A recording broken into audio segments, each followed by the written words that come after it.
Muy buenas tardes, licenciada, compañeros. Nosotros somos el grupo número 2 y vamos a exponer lo que se trata de la ley de la vagancia.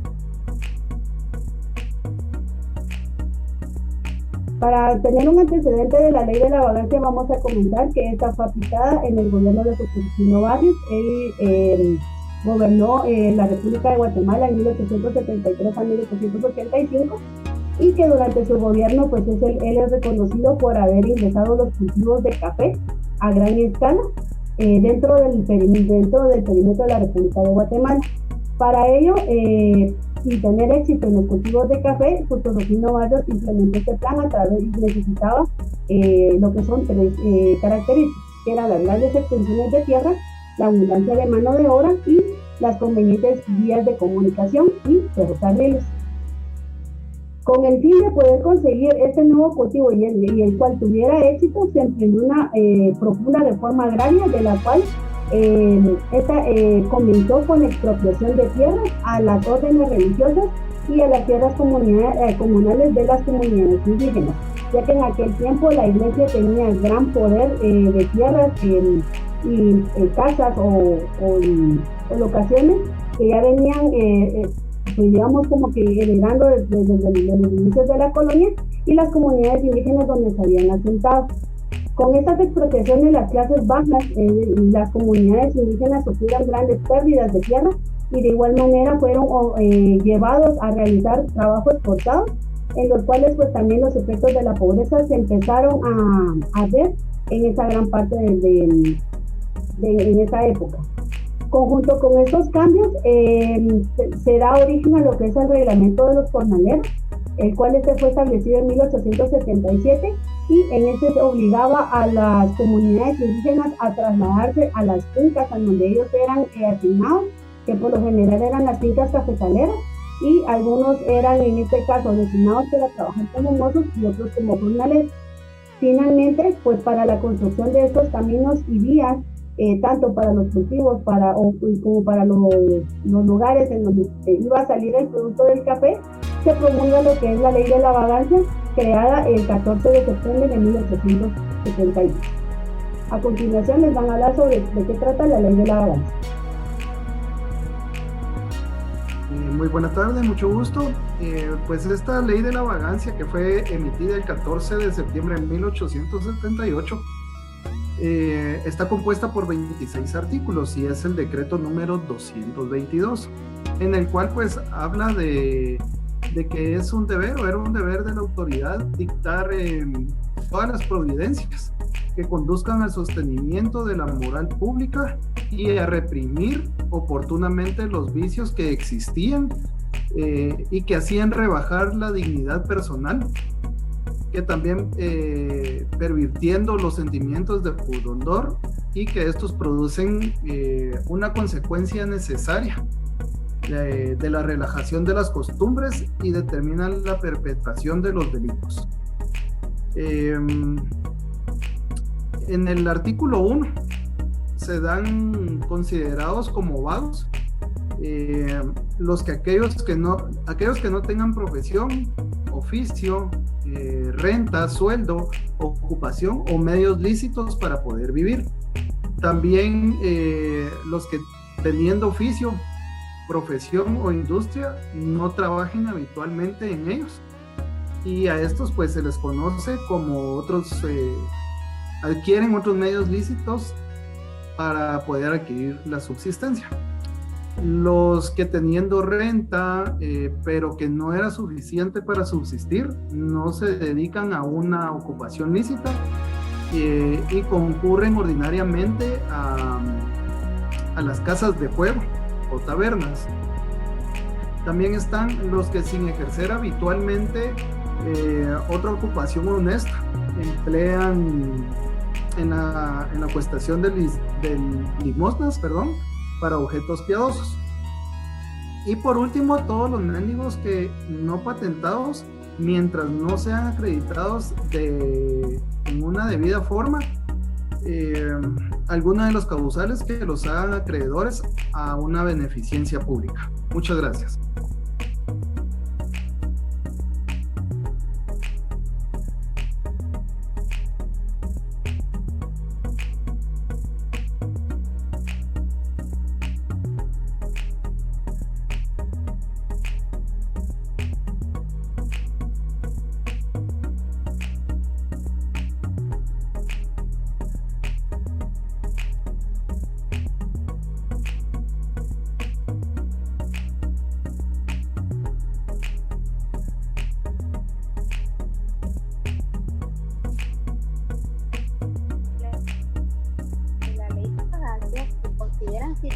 circunstancias agravantes en todo juicio de vagancias de la ley de vagancia a los siguientes aspectos: la embriaguez frecuente, también el hecho de que las personas estuvieran en las calles, en las esquinas, que de alguna manera molestaran a los transeúntes.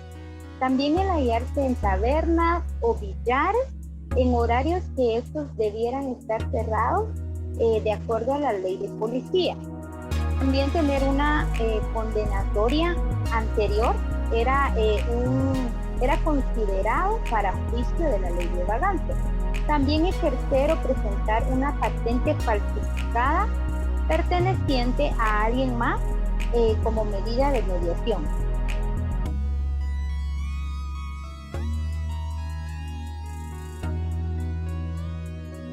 Los jueces de paz, en su defecto los alcaldes municipales, después de recibir o de tener informes de quienes son vagos, los llamaran y amonestaran seriamente para que en un término no menor de 8 días ni mayor de 15 comprueben esta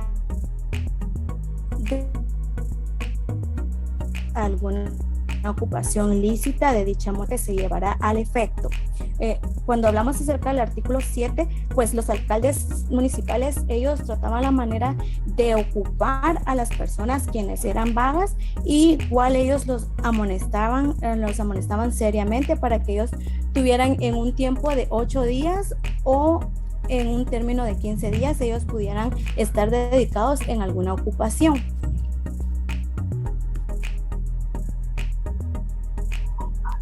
Buenas tardes, compañeros, licenciada. Yo les voy a hablar acerca del artículo 10. Y dice que las personas que eran condenadas por el delito de vagancia estaban penadas a trabajar en talleres del gobierno, en casas de corrección o bien en servicios hospitalarios. También trabajaban en limpieza de plazas, paseos públicos, cuarteles u otros establecimientos. O también eran obligados a trabajar en caminos. Se dice que cuando las personas también cumplían esta condena tenía que estar bajo vigilancia, como pueden ver en la imagen, pues ahí se ve que están 2 policías resguardando, ¿verdad?, a la persona que está cumpliendo con ese delito. Y el artículo 13 nos habla que en la reincidencia de estar en este mismo delito, dice que la pena aumenta con la mitad de la sufrida anteriormente.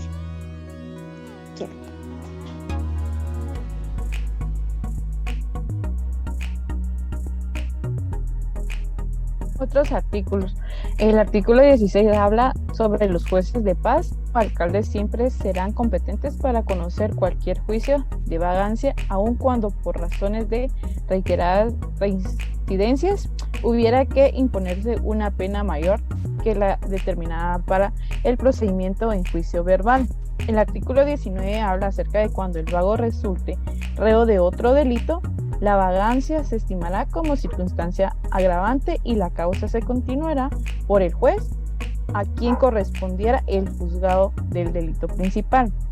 El artículo 20 habla sobre los vagos que pueden ser denunciados por cualquier persona del pueblo y la causa sugiere de oficio sin necesidad de denuncia. El artículo 23 habla acerca de los vagos que hayan cumplido sus condenas, quedarán sujetos a la vigilancia de la autoridad.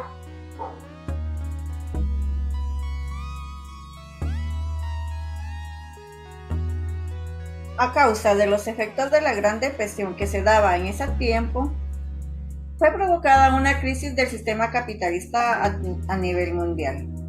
La economía en Guatemala sufrió la caída de los precios en cuanto a lo que era la agroexportación. En ese tiempo era el café, el que era en Guatemala uno de los productos de los cuales se exportaban. De este modo, se aseguró que este cultivo se permaneciera abundante en este tiempo y la mano de obra fuera gratuita y semigratuita en lo que eran las fincas cafetaleras, con el fin de minimizar costos y mantener ganancias. Esto significó un régimen que no toleraba ninguna oposición. Entonces la implementación de esta ley contra la vagancia se incrementó la disponibilidad de mano de obra indígena. lo que el 7 de mayo de 1934 se derogó el reglamento de jornaleros instituido durante el gobierno de Justo Rufino Barrios y uno de la economía de terratenientes.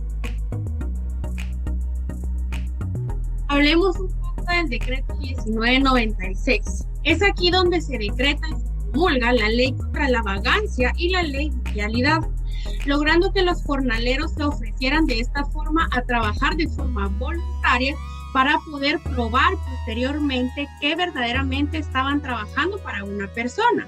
De este modo y de esta forma ya no eran considerados vagos, ya que de no tener un comprobante que tuvieran de respaldo, eran considerados y tratados bajo todos los prejuicios de la ley como vago o vago.